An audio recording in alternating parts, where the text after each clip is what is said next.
क्या लगता है इस आंदोलन को लेकर, क्या लगता है क्या किस तरफ जाने वाले? किसानों की तरफ जाने वाले शक है कोई चीज़ में। भगत सिंह ने कहा था कि आज़ादी को हम हरगिज बुला नहीं सकते, सर कटा सकते हैं, सर झुका नहीं सकते। किसान सर झुकाने वाला नहीं है। 2 महीने से ज़्यादा हो गए, 150 से ज़्यादा किसान मर चुके हैं, शहीद हो चुके हैं, हटने वाले नहीं है। मर जाएंगे मिट जाएंगे, ज़मीनें दाव पर लगी हैं। कौन है, किसी के माँ बाप का हिंदुस्तान है क्या?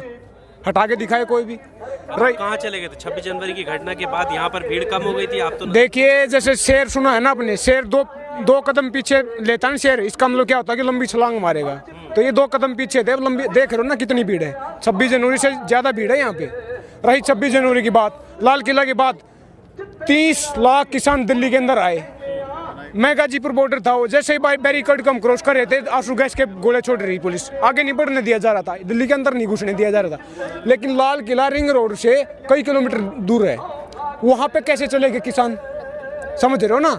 ये सब कुछ प्री प्लान था। मैं ऊपर से दिल्ली लाल किला पे चल पहुँच गए, रोड पे अंदर कैसे घुस गए? वहाँ पे 24 घंटे ड्यूटी होती है और 12 के 12 महीने 24 घंटे होती है वहाँ पे।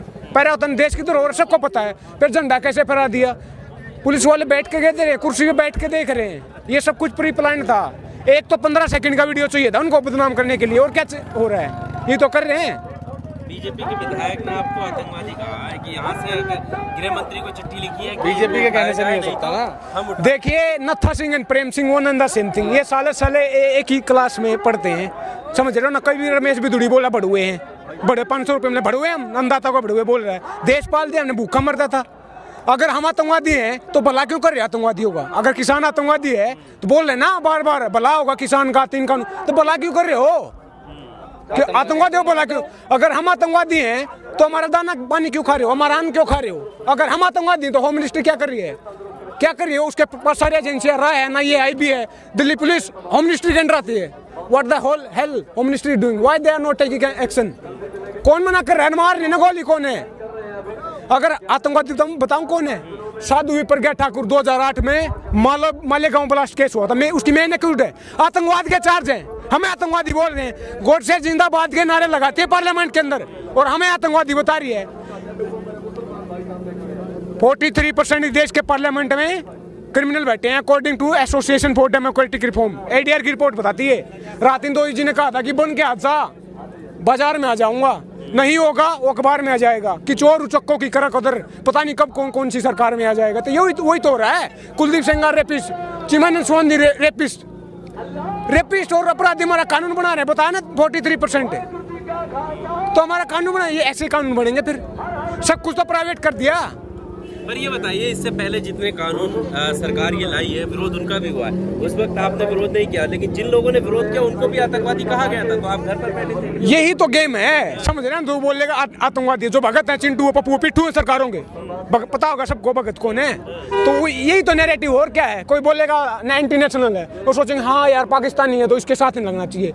फिर राहत इंदौरी की बात करूंगा मैं। राहत इंदौरी जी ने कहा था कि लगेगी आग तो आएंगे कई घर इस जद में। यहाँ पे सिर्फ हमारा मकान थोड़ी है, ये मत सोचो ये किसान की बात है। ये हर उस जेब पे असर पड़ेगा जो रोटी खाता है। कंज्यूमर का मामला है। तीसरा कानून, मैंने अभी क्या बोला, ये नारा उस टाइम जब CNRC वाले प्रोटेस्ट कर रहे थे तो ये नारा बहुत लगा रहे थे। ये वाला जो शेर आपने बोला कि सभी के घर शामिल है, लेकिन उसके बाद उस टाइम आप लोग क्यों नहीं आए साथ में? भाई एजुकेशन इतनी ज्यादा है, कूट के भरी हमारे अंदर एजुकेशन। इतने ज्यादा पढ़े लिखे, हमें पता ही नहीं गोबर मूत्र क्या क्या खा रहे हैं, हमें पता ही नहीं है क्या सोचना है क्या करना है। समझ रहे हो ना? घंटी बजाते रहते हैं मंदिर की, पर्सनल मत लेना, लेकिन सच्चाई है यार। अब मंदिर है यार तुमान में, अगर मंदिर से सब कुछ होता, मतलब उत्थान होता, तो पुजारी तो इस देश का अंबानी होना था। समझ रहे हो लॉजिक को? अगर मंदिर से अगर सब कुछ मिलता, समझ रहे हो गेम को? आस्था का मामला, आज तक वही बोल रहा हूँ। आर्टिकल 25 क्या बोलता है हमारे संविधान का? Freedom to profess, practise and propagate any और not any religion of your choice. Personal मामला है, धर्म हमारा पर्सनल मामला है। मंदिर सरकार बनवाएगी क्या?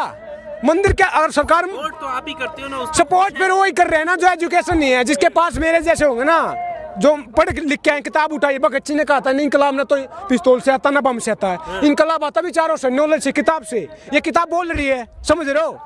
गोबर मूत्र थोड़ा ना, गोबर मूत्र से इलाज कर रहे हैं यार। एलोपैथी वाले डॉक्टर साइंटिस्ट होते हैं, इतने ट्रायल होते हैं, फेज 3 की 4-5 पर, इतनी मेहनत होती है, सालों की मेहनत होती है। और ये गोबर मूत्र से कैंसर ठीक कर रहे हैं, ये कौन सा लॉजिक है? महाभारत काल में इंटरनेट था, आइंस्टाइन ने ग्रेविटी की खोज की, हम हम क्या पढ़ते थे कि न्यूटन ने ग्रेविटी की खोज की है, तो वही बात होगी, सेब तो गिरा न्यूटन पे, खा गया आइंस्टाइन।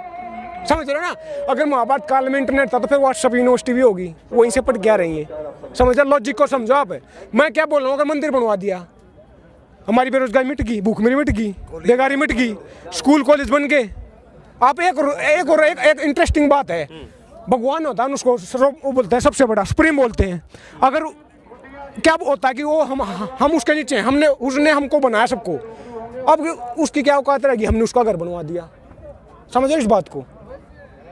मैं किसी को पर्सनली नहीं कह रहा, लेकिन ये सच्चाई है। भगवान तो हमारा घर बनवा गया, हम उसका बनवाएंगे, हम उसका घर बनवा रहे हैं। उल्टा होना चाहिए। चंदा रैली, चंदा यात्रा निकाली जा रही, तो आप चंदा करोगे नहीं? चंदा जब होता है जब देश की भूखमरी के लिए मिटाने के लिए इकट्ठा करते, कॉलेज बनवाने के लिए, स्कूल बनवाने के लिए, हॉस्पिटल बनवाने के लिए। कोरोना के टाइम मरे घूम रहे हैं, कितने मर गए, कितने कोरोना पॉजिटिव हुए, किसके कारण हुए? बताइए, आपने सारे मुद्दे गिनवाए। जब इन्हीं मुद्दों को लेकर उनके मैनिफेस्टो में लिखा जाता है कि हम राम मंदिर बनवा देंगे, हम धारा 370 हटवा देंगे, हम ट्रिपल तलाक कानून लाएंगे, तब आप जनता उन्हें चुनती है ना। इसका मतलब जनता के हित में वो सारे मुद्दे हैं। Western world, Europe, America, OECD एक संगठन है वर्ल्ड के ऊपर, उसमें 38 और 40 देश हैं। वो सबसे ज़्यादा डेवलप्ड है, विकसित क्यों है? क्योंकि ह्यूमन डेवलपमेंट की है। ह्यूमन डेवलपमेंट कौन सी तो होती है? वो होती है एजुकेशन और हेल्थ। अब पढ़ा लिखा इंसान है, स्वस्थ है, तो अपना घर नहीं पाल सकता हो, देश को पाल देगा, पड़ोसियों को खिला देगा। यही तो हो रहा है। पढ़े लिखे तो है ना, लॉजिक की बात। तो वहाँ पे ह्यूमन डेवलपमेंट हुआ है, तब देश बड़े हैं, इंक्रीज हुए हैं। समझ रहे हो? हमारे यहाँ पे वैसा नहीं हो रहा। यहाँ कौन सा डेवलपमेंट हो रहा है? वही तो बोल रहा हूँ, यहाँ तो मंदिरों वाला हो रहा है ना।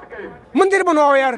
तो आप लोग चाहते हो ना यार, आप बात ही करते हो। आपने कभी शिक्षा को लेकर उसको स्वास्थ्य भाई चाहते कौन है? जब मेरी 25 साल उम्र है, मैं अब मैं पढ़ा लिखा हुआ हूँ, अब मैं आवाज उठा रहा हूँ ना। अब मेरा दोष है क्या? ये जो हमारे बड़े बुजुर्ग हैं, इनका दोष है, इन्होंने वो आवाज नहीं उठाई। अब मेरे पे दोष नहीं दे सकते आप, क्योंकि मैं तो जागरूक हूँ। आर्टिकल 51 हमारे संविधान का फंडामेंटल ड्यूटी है, उसमें बोलता है कि it should be the duty of every citizen of India to develop the scientific temper, spirit of inquiry and reform. Scientific temper की बात की है। साइंटिफिक टेम्पर क्या होती है? किताब उठाओगे तभी पता चलेगा। लॉजिक क्या होता है, रैशनैलिटी क्या होती है। समझो ना, ये सब चीजें बैक हो जाएंगी। चाइना कैसे डेवलप हो यार, ये कानून के